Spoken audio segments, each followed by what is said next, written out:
10 rotinas espirituais que te fazem andar segundo a vontade de Deus. Você quer viver a vontade de Deus, mas não consegue sair do ciclo. Você acorda cansado, corre o dia inteiro, se culpa por não ter orado e adormece com o peso da sensação de que Deus está distante, mesmo sabendo que Ele está perto. O problema não está no seu amor por Deus. Está na ausência de ritmos espirituais que mantenham sua alma ancorada nele. A verdade é que você não vai andar segundo a vontade de Deus por acaso. A obediência não nasce da emoção. Ela floresce na constância, e a constância espiritual não depende da força de vontade. Depende de rotinas santificadas. Você pode amar a Deus e ainda assim viver distraído.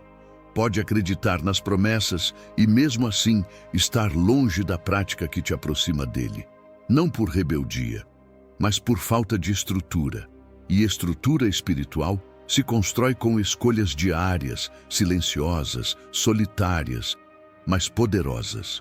Esse vídeo não é um top 10 com dicas religiosas.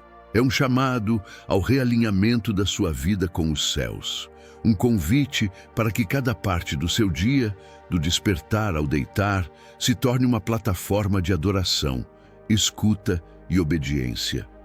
O que você faz com suas primeiras palavras da manhã, com os primeiros minutos do dia, com o silêncio da noite, com as pausas não preenchidas, com o cansaço acumulado, com os desejos da carne, com os impulsos do coração? Tudo isso forma o trilho onde sua alma caminha.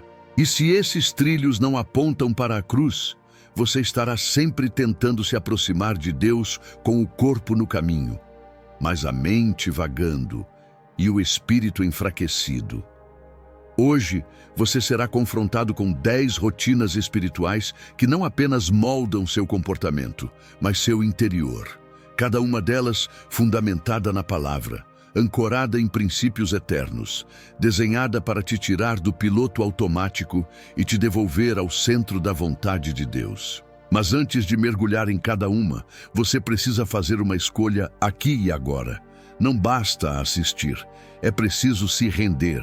Se você não estiver disposto a aplicar, reformular e recomeçar, tudo isso será apenas mais um conteúdo espiritual que alimenta sua mente, mas não transforma sua vida.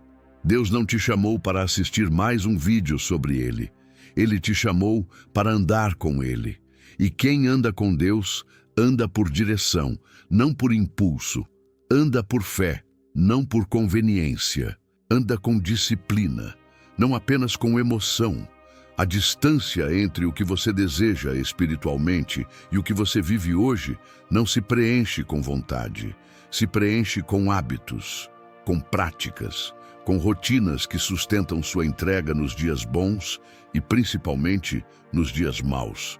É hora de tomar decisões espirituais práticas, porque o Espírito Santo não habita apenas em momentos extraordinários de adoração, mas também nas rotinas pequenas, discretas e intencionais.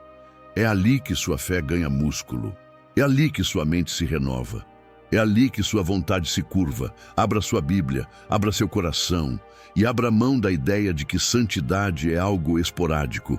Santidade é ritmo, é entrega diária, é passo firme e constante. E se você quiser andar na vontade de Deus, vai precisar de mais do que fogo no coração. Vai precisar de estrutura no espírito. A partir de agora, você vai conhecer e viver 10 rotinas espirituais que sustentam uma vida verdadeiramente guiada por Deus. Cada uma delas é uma chave. Cada uma delas é uma lâmpada para os seus pés. Cada uma delas é uma forma prática de dizer: Senhor, eis-me aqui, todos os dias. O começo sagrado. Acordar para adorar. Antes mesmo que o sol nasça. Antes mesmo que as notificações comecem a tocar. Antes que os compromissos te pressionem, Deus já está te esperando. O céu se move na madrugada, e é na abertura do dia que as vozes se definem. Ou você será guiado pela presença, ou será tragado pelo ruído. A primeira rotina espiritual que alinha sua vida com a vontade de Deus é simples, mas profunda. Comece o seu dia com adoração antes de qualquer outra coisa. Isso não é um ritual religioso, é um ato de governo. É declarar com atitudes e não apenas com palavras que o trono do seu dia pertence ao Senhor, não ao relógio, nem ao feed, nem à agenda, nem ao medo. O salmista sabia disso quando escreveu: de manhã ouves, Senhor, o meu clamor. De manhã te apresento a minha oração e aguardo com esperança. Salmo 5:3. É na manhã que a sua alma decide se ela vai reagir ao mundo ou responder à voz de Deus. Se ela vai correr ansiosa para resolver o dia ou descansar segura porque já entregou tudo nas mãos do Pai. Você pode não ter 1 hora, mas tem 5 minutos. Você pode não ter forças para cantar alto, mas pode sussurrar uma oração sincera. Pode abrir os olhos e dizer: Senhor, esse dia é teu. Pode abrir a Bíblia antes de abrir o celular. Pode entregar as primeiras palavras do dia como oferta de gratidão. O início define o ritmo, e quem começa com o céu, carrega o céu ao longo de todo o dia. Sabe por que tantos cristãos se sentem fragmentados espiritualmente, mesmo amando a Deus? Porque acordam com pressa, já mergulhados em exigências, sem nunca passar pelo altar da consagração matinal. Mas algo muda quando você acorda com intenção.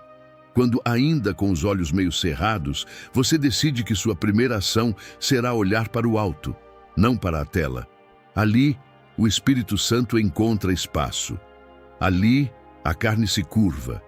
Ali, a ansiedade não ganha lugar. Ali, o espírito se fortalece antes mesmo de o corpo sair da cama. Você não precisa de uma liturgia sofisticada. Precisa de constância, de intenção, de reverência. Levante-se, mesmo cansado, e diga: Deus, este dia é teu. Dirige meus passos. Fala comigo antes que o mundo fale. Que a tua voz me molde antes que outras tentem me formar. Eis-me aqui. E então, escute, medite, respire e ande com a certeza de que, ao colocar Deus no começo, você o colocou em todo o resto. Acordar para adorar é mais do que um hábito. É uma escolha espiritual que estabelece a autoridade de Deus sobre a sua agenda.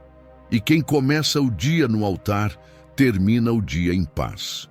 O pão diário, meditar na palavra, não apenas ler. Você lê a Bíblia ou apenas passa os olhos por ela? A maioria dos cristãos sabe que precisa da palavra, mas poucos aprenderam a se alimentar dela com profundidade, porque ler não é o mesmo que meditar. E é na meditação, não na leitura rápida, que a vontade de Deus se torna clara. Você pode ler um capítulo inteiro e não lembrar de uma linha. Pode fazer um devocional todos os dias e ainda assim viver longe da presença de Deus. Porque a transformação não acontece na velocidade, mas na absorção. A alma precisa mastigar as Escrituras, ruminá-las, deixá-las penetrar como lâmina, como cura, como direção. Foi isso que Deus disse a Josué antes que ele assumisse o comando do povo. Não se afaste da tua boca o livro desta lei, medita nele dia e noite, para que tenhas cuidado de fazer tudo quanto nele está escrito. Então farás prosperar o teu caminho e serás bem-sucedido. Josué 1:8. Note, meditar vem antes de obedecer, e obedecer precede o sucesso verdadeiro. Isso significa que a vontade de Deus não se descobre por revelações místicas, mas por mergulhos constantes na palavra. A rotina espiritual de meditação bíblica não é uma prática opcional. É sobrevivência para quem quer andar no centro da vontade de Deus. É ela que vai afinar sua sensibilidade ao Espírito. É ela que vai confrontar seus padrões errados. É ela que vai quebrar fortalezas de pensamento que você nem sabia que carregava. Pare agora e se pergunte: quantas vezes você leu algo e logo depois esqueceu? Quantas vezes fechou a Bíblia e seguiu o dia como se nada tivesse sido dito? A resposta não é mais leitura. é leitura mais profunda. É selecionar um único versículo e meditar nele por 10 minutos. É escrever o que Deus está dizendo por trás do texto. É perguntar ao Espírito Santo como isso se aplica a mim hoje. Ao fazer isso, a palavra deixa de ser informação e se torna direção. Ela se transforma em espada, lâmpada, espelho e pão. Você começa a pensar diferente, a discernir melhor, a falar com mais sabedoria, porque a palavra está moldando você de dentro para fora. É por isso que a meditação bíblica deve ser uma rotina diária. Assim como você precisa comer para ter energia, você precisa meditar para ter clareza espiritual. Porque só quem medita entende, só quem entende obedece, e só quem obedece anda segundo a vontade de Deus. Comece pequeno, mas constante. Escolha um versículo por dia. Leia em voz alta. Anote o que Deus te revela. Ore com base naquele texto. Repita durante o dia. Alimente sua mente com aquilo que alimenta sua fé.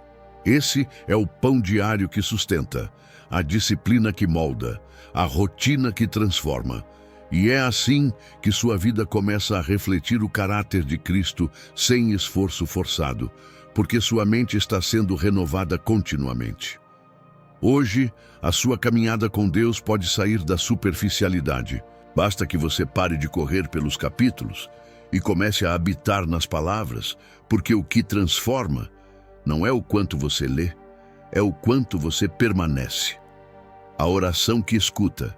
Não fale com Deus. Você ora, mas escuta? A maioria das pessoas associa oração com falar. Falar dos problemas, falar dos medos, falar das pessoas, falar das necessidades. Mas oração não é monólogo, oração é encontro, é conversa, é presença. E nenhuma conversa é real se apenas um fala. Deus não é um mural onde despejamos pedidos. Ele é um pai que deseja relacionamento. E um relacionamento só floresce quando existe espaço para escutar. Esse é o ponto que muda tudo. Oração não é apenas o que você diz, é o que você permite que Deus diga. Samuel, ainda menino, entendeu isso quando respondeu: "Fala, Senhor, porque o teu servo ouve." 1 Samuel 3:10. Essa frase simples carrega um dos maiores segredos da intimidade com Deus.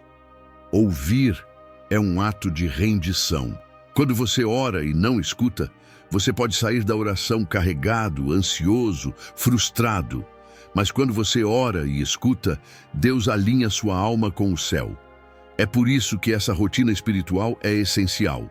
Depois que você orar, pare. Fique em silêncio, espere, respire. Não tente controlar o momento. Apenas esteja ali, disponível. Talvez ele traga um versículo à mente, talvez uma lembrança, talvez uma convicção, ou talvez apenas paz. E essa paz silenciosa já é resposta. Porque Deus não está preso a palavras. Ele se comunica em percepções, impressões, direções sutis que o coração treinado reconhece com o tempo. Mas é preciso disciplina para calar e maturidade para aceitar que Deus não é obrigado a falar quando você quer, mas Ele sempre fala quando encontra um coração disposto a ouvir. Você já tentou isso? Já terminou sua oração dizendo: "Agora fala, Senhor"?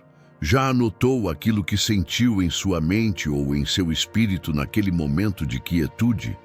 Esse tipo de escuta muda tudo. Você começa a identificar quando algo é sua emoção e quando algo é o espírito. Você desenvolve sensibilidade, e essa sensibilidade impede decisões precipitadas, reações carnais, escolhas erradas. Ela te livra de armadilhas, te posiciona na hora certa, te direciona com precisão. Porque Deus está sempre falando. A pergunta é: você está dando espaço para ouvir?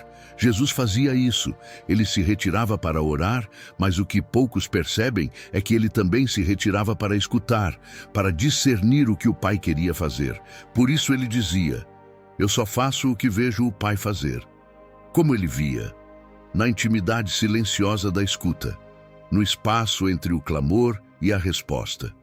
A oração que escuta não é menos espiritual. É mais profunda, mais humilde, mais madura. E quando você a pratica, percebe que Deus não quer apenas mudar suas circunstâncias. Ele quer formar seu discernimento. Ore, depois escute e escreva. Construa um histórico da voz de Deus em sua vida. Você vai perceber que quanto mais você escuta, mais claro ele se torna. E mais firme será o caminho que ele vai te mostrar. Porque a vontade de Deus se revela em ambientes de escuta. E quem ouve, anda com precisão. O lugar secreto. Intimidade sem performance. Você tem um lugar secreto ou só momentos esporádicos com Deus? Existe uma diferença entre ter um momento com Deus e viver uma vida em Deus. E essa diferença nasce no secreto, não no público, não nos cultos, não nos stories com versículo e café, mas naquele ambiente onde ninguém vê, ninguém aplaude, ninguém valida. Jesus foi direto. Mas quando você orar, vá para seu quarto, feche a porta e ore a seu Pai que está em secreto. Então seu Pai, que vê em secreto, o recompensará. O Mateus 6:6. O lugar secreto não é um cômodo físico, é uma prática espiritual. É uma decisão consciente de buscar a Deus sem querer ser visto, sem esperar retorno emocional imediato, sem performance religiosa. Porque no secreto não há plateia, só a presença. E é nesse ambiente que a alma se desnuda. É ali que você não precisa parecer forte, não precisa fingir fé, não precisa esconder os pecados. Você pode chorar, pode se calar, pode apenas estar. E isso já é oração. O lugar secreto é o berço da intimidade. É onde os filhos se tornam amigos, onde as promessas são gestadas, onde o caráter é formado, onde o orgulho é confrontado, onde as máscaras caem. Sem o secreto, sua fé se torna pública, mas vazia. Você pode ter linguagem de crente, ministério ativo, agenda cheia e ainda assim estar seco por dentro. Porque a alma não se nutre de visibilidade, ela se nutre de presença. É por isso que tantos estão cansados mesmo dentro da igreja. Vivem para Deus, mas não vivem com Deus. Sabem falar sobre Ele, mas não conseguem ouvi-lo. Cantam sobre o fogo, mas nunca sentiram o calor. O secreto devolve a sensibilidade que o barulho do mundo rouba. Ele realinha seu coração, te traz de volta, te limpa, te cura. Você precisa desse lugar, precisa separar um tempo e um espaço, ainda que pequeno, só para ele. Desligar o celular, fechar a porta, sentar no chão e dizer: Pai, estou aqui, não por bênçãos, não por respostas, só por ti. É nesse ambiente que o Espírito fala. É ali que a Bíblia ganha vida, que o fardo se torna leve, que a direção vem com clareza. O segredo da constância espiritual não está na quantidade de conteúdo que você consome, mas na qualidade da presença que você cultiva. 1 minuto no secreto com o coração sincero vale mais do que horas de ativismo religioso. E esse lugar pode estar em qualquer canto, no banheiro antes do trabalho, na sala enquanto todos dormem, na varanda ao nascer do sol. Não importa o espaço, importa a entrega. Hoje Deus te chama de volta ao secreto, porque é ali que Ele sussurra o que ninguém mais pode ouvir. É ali que Ele te fortalece para resistir ao que está por vir. É ali que Ele te molda, para que você possa andar no centro da sua vontade, não por obrigação, mas por relacionamento. Você quer profundidade, quer clareza, quer estabilidade espiritual? Então cultive o secreto, todo dia, mesmo que seja só por 5 minutos, porque esses 5 minutos mudam tudo. Corações vigilantes. O que você consome está te moldando. O que você alimenta cresce. E o que você consome em silêncio molda quem você está se tornando. Não se engane. Sua vida espiritual não é só afetada por aquilo que você ora ou lê na Bíblia, mas por tudo o que você assiste, ouve, rola na tela, compartilha e alimenta dentro da sua alma. A palavra é clara. Acima de tudo, guarde o seu coração, pois dele depende toda a sua vida. Provérbios 4, 23. Mas como guardar um coração que está sendo bombardeado diariamente com distrações, comparações, sensualidade disfarçada de entretenimento e mentiras disfarçadas de conselhos? Como andar segundo a vontade de Deus quando seus olhos estão cheios de imagens que geram ansiedade e seus ouvidos estão repletos de vozes que questionam a fé? Você não pode esperar viver com pureza se alimenta a mente com lixo. Você não pode esperar viver em paz se consome caos. Esse é um dos maiores inimigos da intimidade com Deus hoje. A banalização da vigilância. Achamos que assistir só um pouco, ouvir só uma música, seguir só um perfil, não afeta nada. Mas a semente do engano sempre entra pelos detalhes. É por isso que essa rotina espiritual é urgente. Filtrar o que entra, antes que destrua por dentro. Viver uma fé coerente exige que você trate seus olhos e ouvidos como portões sagrados. Não por religiosidade, mas por zelo. Porque tudo o que entra se transforma em pensamento. Todo pensamento em sentimento. E todo sentimento em decisão. Você não foi criado para absorver tudo. Você foi criado para discernir. A vida cristã não é só resistir ao pecado visível. É perceber o veneno sutil que se disfarça de normal. É entender que certos conteúdos, músicas, séries, vídeos ou até conversas drenam sua fé. E se você quer andar na vontade de Deus, precisa ter coragem de romper com o que te afasta dele. Isso não significa viver numa bolha, significa viver em atenção, significa perguntar ao Espírito Santo: isso me aproxima ou me afasta de ti? Isso ativa minha carne ou meu espírito? Isso fortalece minha fé ou alimenta minha dúvida? Você não precisa consumir o que todo mundo consome. Você não precisa ouvir o que todos ouvem. Você não precisa aceitar o que a cultura diz que é normal. Você só precisa de uma coisa: sensibilidade para perceber quando algo que parece pequeno está, na verdade, silenciando a voz de Deus dentro de você. E essa sensibilidade nasce quando você decide fazer jejum de ruído, jejum de comparação, jejum de conteúdos tóxicos, não como um castigo, mas como uma proteção, como um alinhamento. Porque quando você começa a se afastar do que polui, você ouve mais nitidamente, você sente mais profundamente, você discerne mais claramente. E a vontade de Deus não é um mapa, é um caminho revelado passo a passo, mas ele só revela esse caminho a quem está disposto a filtrar as vozes ao redor, para escutar a voz dele com clareza. Corações vigilantes não são mais espirituais. São mais disponíveis, são mais leves, são mais atentos. E essa vigilância não é feita de medo, é feita de amor, de quem encontrou algo tão precioso, que prefere renunciar ao que o mundo oferece do que correr o risco de perder a intimidade com o Pai. Hoje avalie sua dieta espiritual. O que você está assistindo, o que você está ouvindo, o que está ocupando seu pensamento quando você se deita. A resposta a essas perguntas revela o quanto você está realmente disposto a andar segundo a vontade de Deus, ou apenas carregando um rótulo de fé sem profundidade. Vigilância não é controle, é sabedoria, e sabedoria é saber escolher o que você quer plantar, porque mais cedo ou mais tarde você vai colher. Adoração sem música, viver em postura de entrega. A maioria das pessoas associa a adoração a um momento com música. Um ambiente com luz suave, canções tocando ao fundo, mãos levantadas e olhos fechados. E sim, isso também é adoração.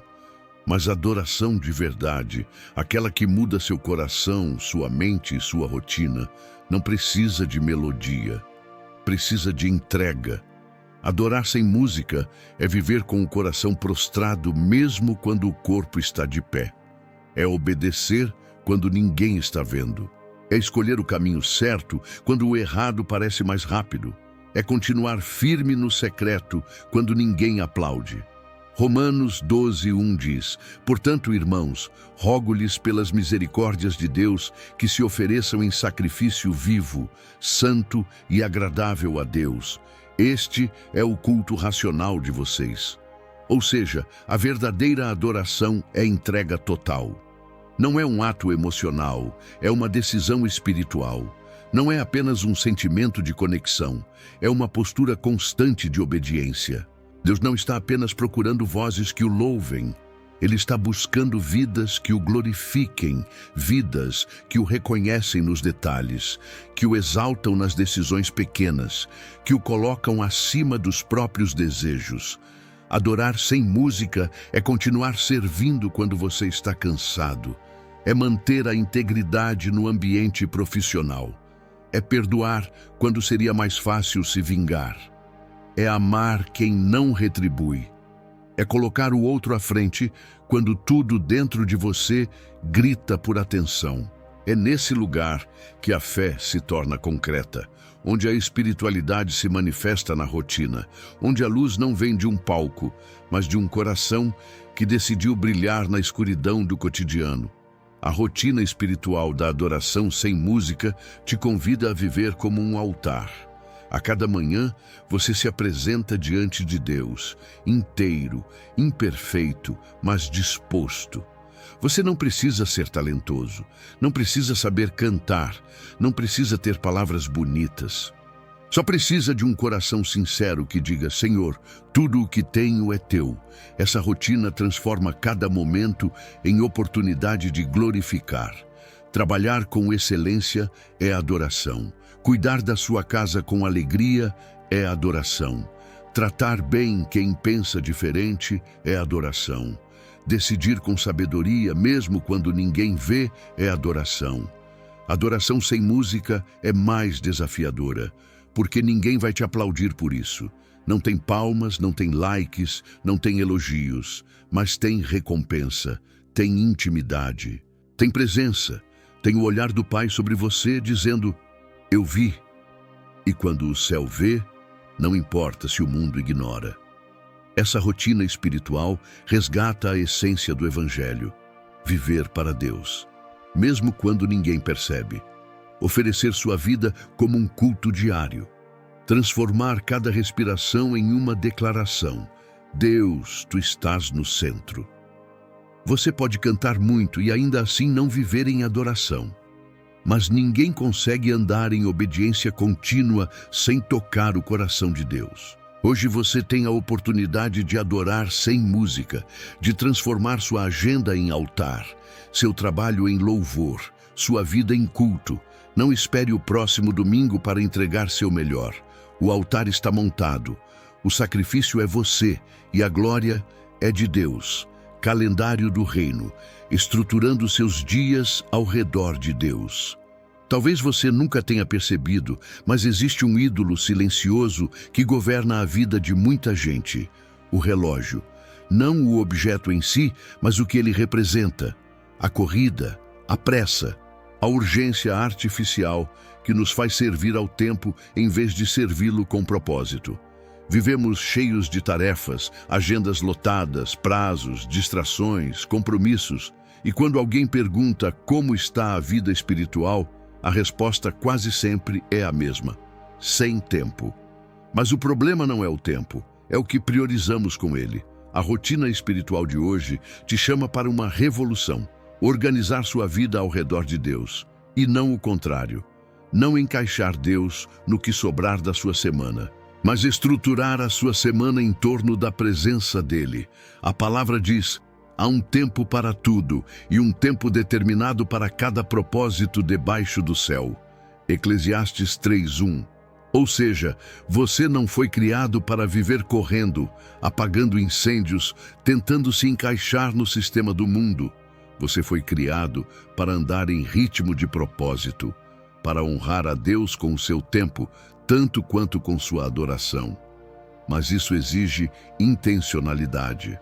Exige sentar, respirar e perguntar: O que na minha agenda está me afastando da vontade de Deus?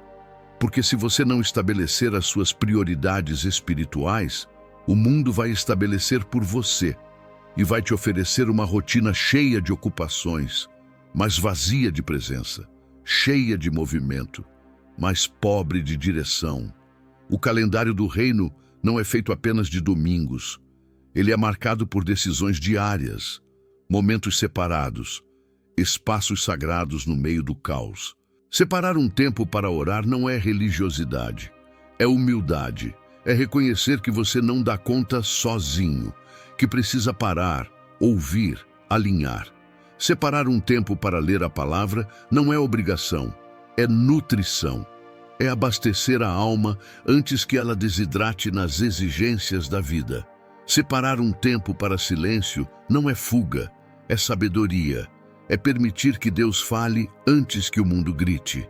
A partir de hoje, pergunte-se: se alguém olhasse para minha agenda, ela refletiria alguém que vive para Deus, ou alguém que só lembra dele quando dá tempo. Você pode até trabalhar muito, cuidar da família, estudar, cumprir obrigações, mas entre cada uma dessas coisas existe espaço. Espaço para um respiro, espaço para uma oração curta, espaço para uma palavra de gratidão. E no fim das contas, é isso que constrói uma vida no centro da vontade de Deus. Uma agenda intencional onde ele não é um item, mas o eixo.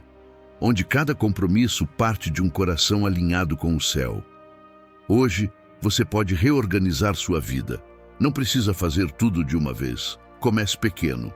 Marque um horário com Deus e cumpra como você cumpriria com um chefe. Planeje sua semana e bloqueie um tempo de meditação. Transforme seus intervalos em encontros com o Pai. Porque no calendário do reino, os encontros não são ocasionais, são diários.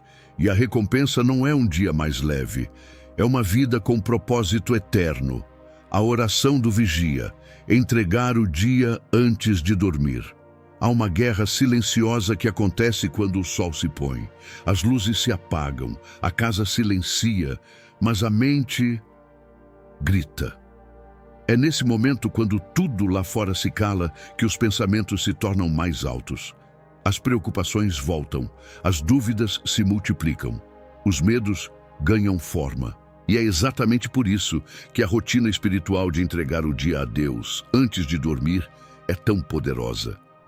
Ela não é apenas um hábito piedoso, é uma estratégia de proteção emocional, espiritual e mental. O salmista declarou: em paz me deito e logo adormeço, pois só tu, Senhor, me fazes viver em segurança. Salmos 4:8. Perceba, não é o travesseiro que dá paz, não é o silêncio do quarto, é o Senhor. A oração da noite não é um ritual, é um ato de confiança. É dizer para Deus: eu fiz o que podia fazer hoje, agora te entrego o que não posso mais controlar. Quantas vezes você foi dormir com o corpo cansado, mas a alma agitada, e acordou mais exausto do que quando deitou?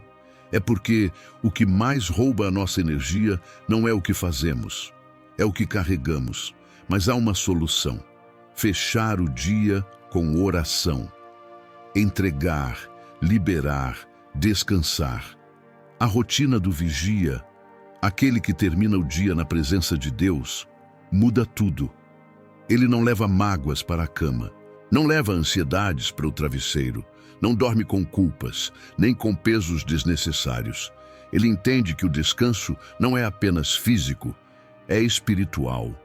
E que só pode dormir em paz quem aprende a confiar enquanto não está no controle. Antes de dormir, pare por alguns minutos. Revise o dia com Deus. Fale sobre o que te alegrou. Confesse o que te feriu. Agradeça pelo que deu certo e entregue o que ainda está pendente. Não tente resolver tudo com sua mente acelerada. Não leve discussões, preocupações ou frustrações para o sono. Entregue. Você não nasceu para ser vigia de sua própria vida. O Pai vela por você. Enquanto você dorme, Ele trabalha. E quando você fecha os olhos em oração, é como se dissesse: Senhor, Eu confio que enquanto eu descanso, tu operas. Enquanto eu durmo, tu me guardas. Enquanto eu silencio, tua voz continua guiando. Essa rotina simples, feita todos os dias, cria uma alma leve. Te livra do peso de noites mal dormidas. Te prepara para um novo dia com mais clareza, mais fé, mais paz. E, acima de tudo, te ensina algo que a maioria esquece. Você não precisa terminar o dia com as mãos cheias. Precisa terminá-lo com o coração rendido. Feche seus olhos hoje com uma oração sincera. Deixe Deus ser o vigia da sua noite. E acorde amanhã não apenas descansado, mas renovado. Jejum como recalibração espiritual. O corpo sente quando falta alimento, mas o espírito sente quando sobra distração. O jejum é uma das rotinas espirituais mais esquecidas e, ao mesmo tempo, uma das mais transformadoras. Ele não serve apenas para momentos de crise ou grandes decisões. Jejuar é recalibrar a alma, silenciar a carne e lembrar quem está no controle.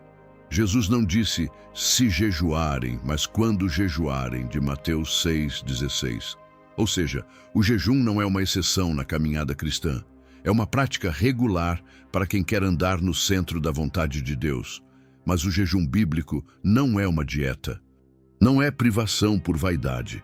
É uma entrega, uma interrupção voluntária do automático, para que a alma se alinhe novamente com o céu.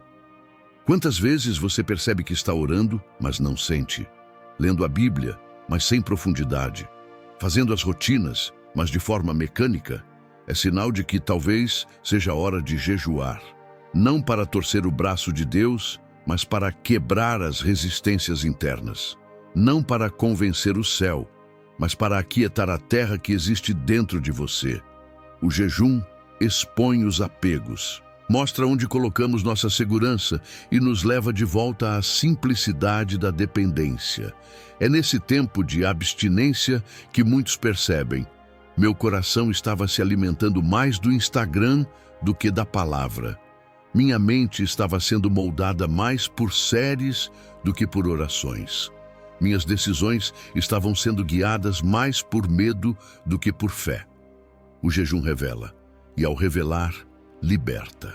Jejuar pode ser um dia inteiro sem comida, ou algumas horas em que você desliga tudo para focar só em Deus. Pode ser renunciar redes sociais por 3 dias, ou fazer refeições simples, sem distrações, em atitude de entrega.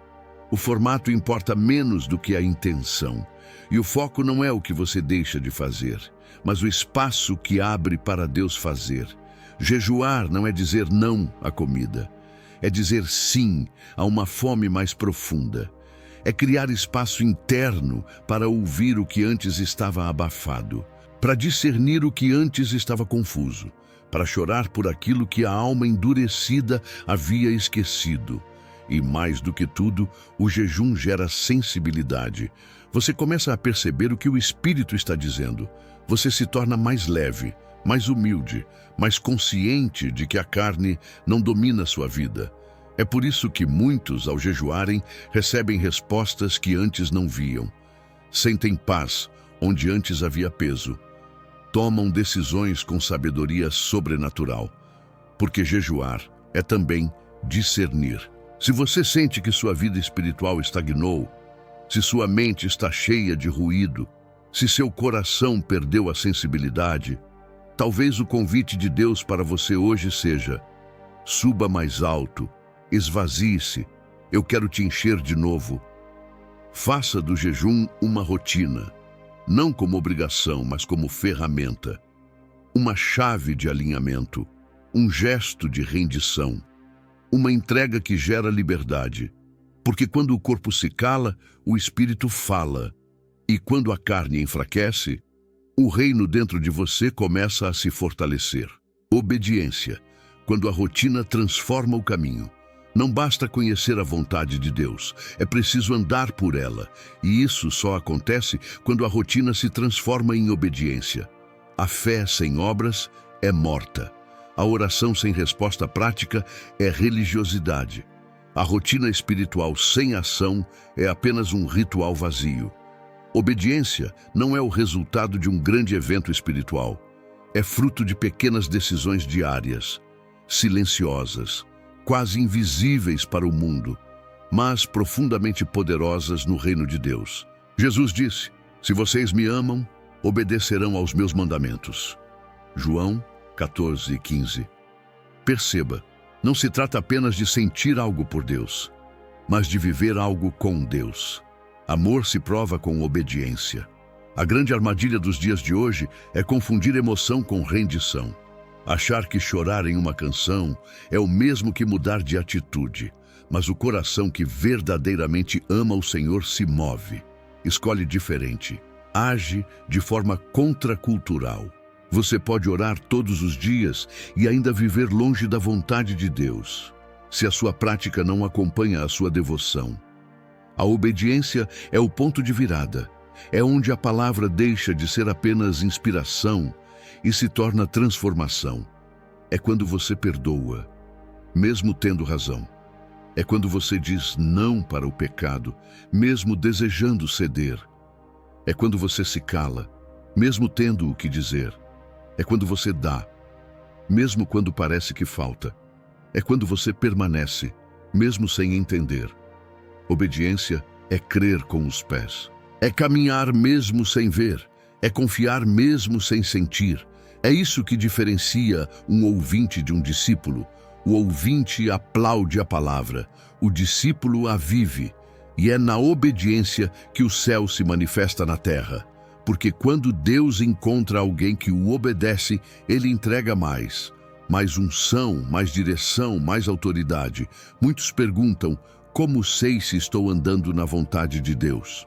A resposta está nas escolhas diárias. Você está obedecendo ou apenas acumulando conhecimento? Você está praticando a palavra ou apenas estudando-a como se fosse teoria?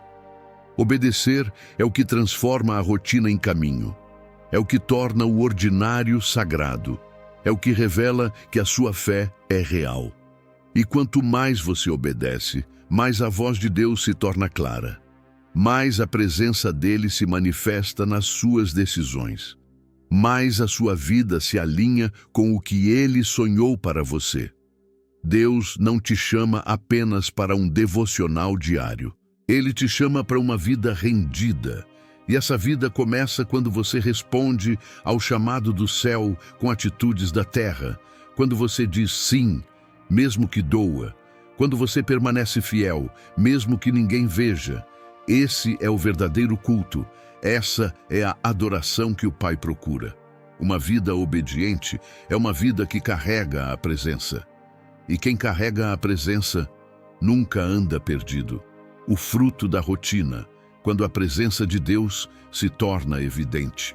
Existe um momento na caminhada em que a presença de Deus deixa de ser buscada apenas como consolo e passa a ser percebida como companhia constante. Esse é o fruto de uma rotina espiritual enraizada. Quando você constrói o hábito de buscar a Deus todos os dias, de silenciar o barulho do mundo, de meditar na palavra, de separar tempo para a oração, de se alimentar com reverência, algo começa a mudar. No começo, você ainda luta contra distrações. O coração se agita, a mente vagueia, o corpo resiste. Mas com o tempo, essa rotina forma raízes. E essas raízes começam a gerar frutos. Você começa a perceber Deus nas pequenas coisas, na brisa que entra pela janela, na lágrima que escorre durante uma oração silenciosa, na resposta que chega sutilmente em meio à leitura da Bíblia. Você percebe que a presença dele não está mais apenas nos grandes cultos, mas no silêncio do seu quarto, no trajeto até o trabalho. Na decisão que você quase tomou, mas recuou porque sentiu o Espírito te frear. O fruto da rotina espiritual é essa sensibilidade, não uma emoção exagerada, mas uma consciência profunda. Deus está aqui, mesmo quando tudo parece igual, mesmo quando nada muda fora, algo mudou dentro. E isso se torna evidente na forma como você responde a conflitos, no jeito como trata quem te fere, na paz que você carrega mesmo em meio à tempestade. As pessoas começam a notar algo diferente, algo que não se compra, algo que não se ensina com palavras, mas que se transmite com vida. E isso não é obra sua, é o reflexo da presença. É o que acontece quando o Espírito Santo deixa de ser uma visita e se torna morada. Jesus disse: permaneçam em mim e eu permanecerei em vocês. Nenhum ramo pode dar fruto por si mesmo se não permanecer na videira. João 15:4. Não é sobre esforço, é sobre permanecer. É sobre viver conectado. É sobre fazer da sua vida um altar, onde cada gesto, cada palavra, cada silêncio honra o Senhor. Essa é a recompensa de quem constrói uma vida no secreto, de quem transforma rotina em adoração, disciplina em devoção, constância em intimidade.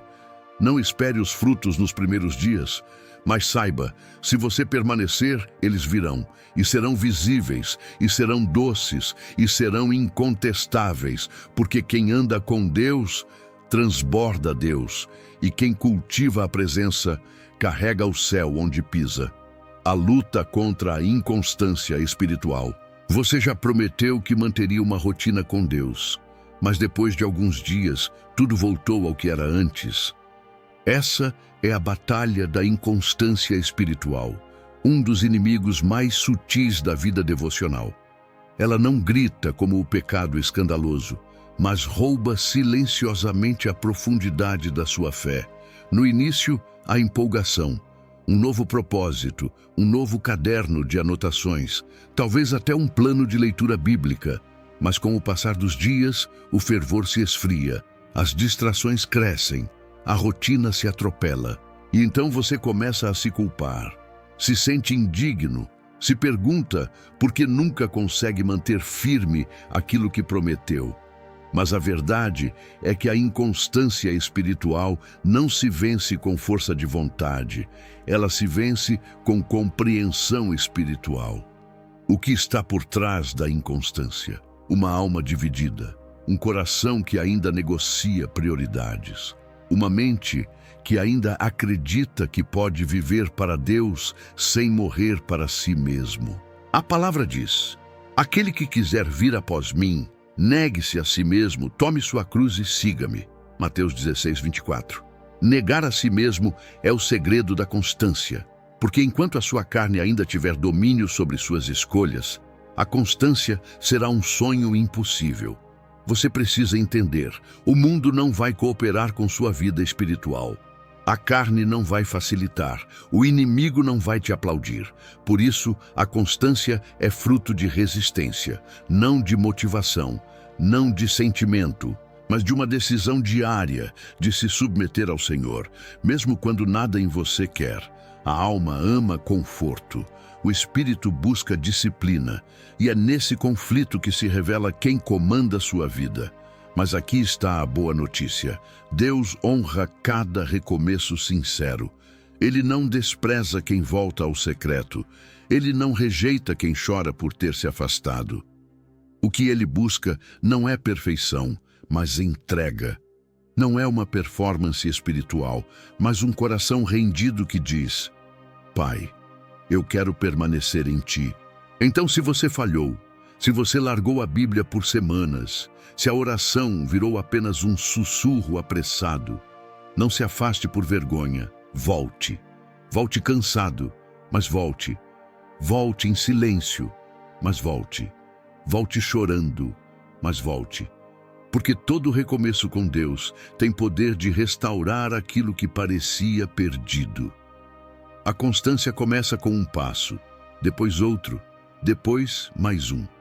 E quando você menos perceber, terá construído uma história com Deus que o tempo, o cansaço e o inimigo não conseguem apagar. Lute contra a inconstância não com culpa, mas com dependência do Espírito Santo. Não com regras, mas com paixão renovada. E lembre-se, a fidelidade diária é o solo onde Deus planta os seus maiores milagres. A diferença entre vida devocional e vida religiosa. Há uma linha quase invisível entre uma vida devocional genuína e uma vida religiosa que apenas imita a aparência de santidade. Muitos confundem rotina espiritual com rigidez espiritual. Confundem presença com performance. Confundem relacionamento com ritual. A vida devocional é um encontro, a vida religiosa uma obrigação. Uma te transforma por dentro, a outra apenas te veste por fora.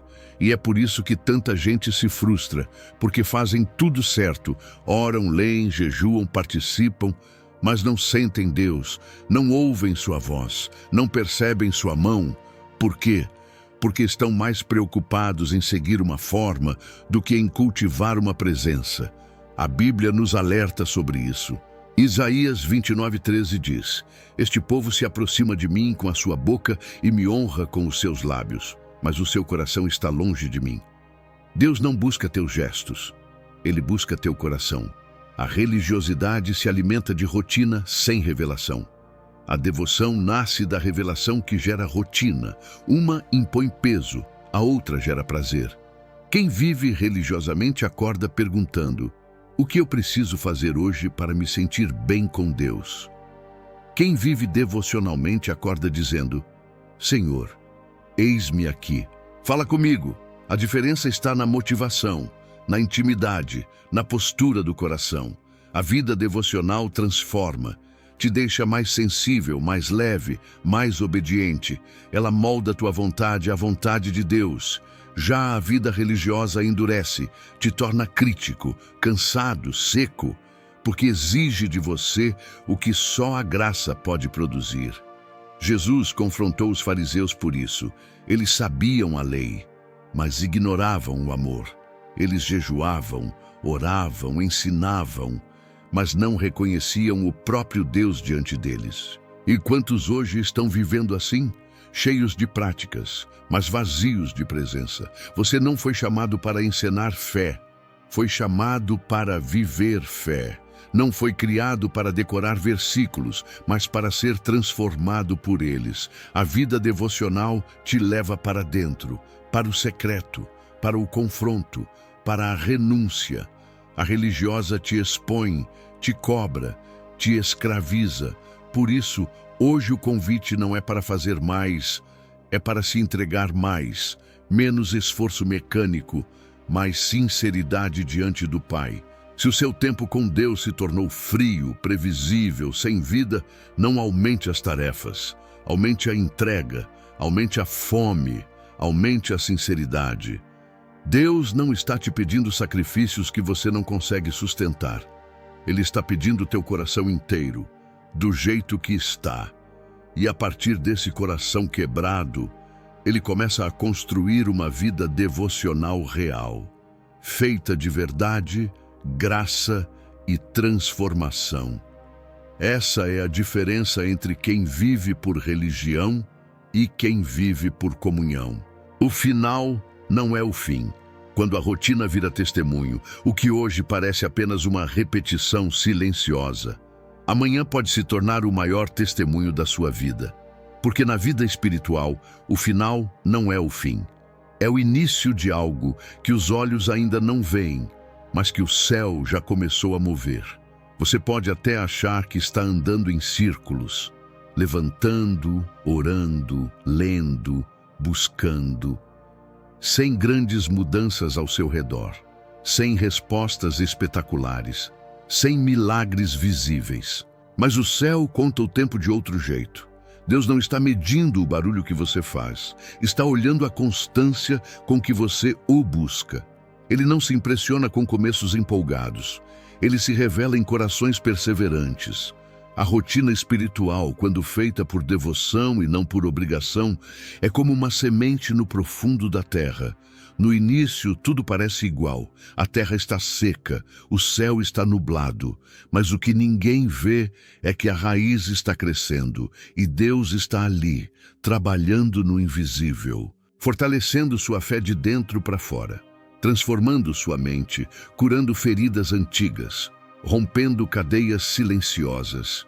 Você não percebe, mas está mudando, está sendo moldado, está se tornando mais sensível ao Espírito, mais forte contra as tentações, mais íntimo da voz do Pai. E então, um dia, sem aviso prévio, vem o fruto, vem a resposta, vem a porta aberta, vem o cumprimento da promessa. E nesse dia, tudo fará sentido. As manhãs em que você leu a Bíblia chorando, as noites em que orou cansado, as vezes em que jejuou em silêncio, as decisões que ninguém entendeu, o tempo investido no secreto, tudo aquilo que parecia rotina, era construção. Você não estava repetindo, estava edificando sobre a rocha, sobre a verdade, sobre o amor de um Deus que nunca abandona quem permanece. E esse será o seu testemunho. Eu não desisti, eu continuei, e Deus me honrou, porque Ele sempre honra quem o busca com sinceridade. Sempre recompensa quem permanece mesmo quando tudo diz para parar. Sempre exalta no tempo certo aquele que escolhe andar por fé e não por vista. Então hoje o Espírito te diz: não pare. Mesmo que tudo esteja quieto, o céu está trabalhando. Sua rotina de hoje é a colheita de amanhã. Sua fidelidade de agora é a base da sua autoridade futura. Seu tempo com Deus, ainda que silencioso, está escrevendo um testemunho que o mundo vai ouvir. E quando esse dia chegar, você não vai se gloriar. Vai apenas dizer: foi o Senhor quem fez isso. E começou lá atrás, naquele quarto, naquela madrugada, naquela rotina que virou renúncia, que virou altar, que virou história. Porque com Deus, o fim nunca é o fim. É só o começo de algo eterno.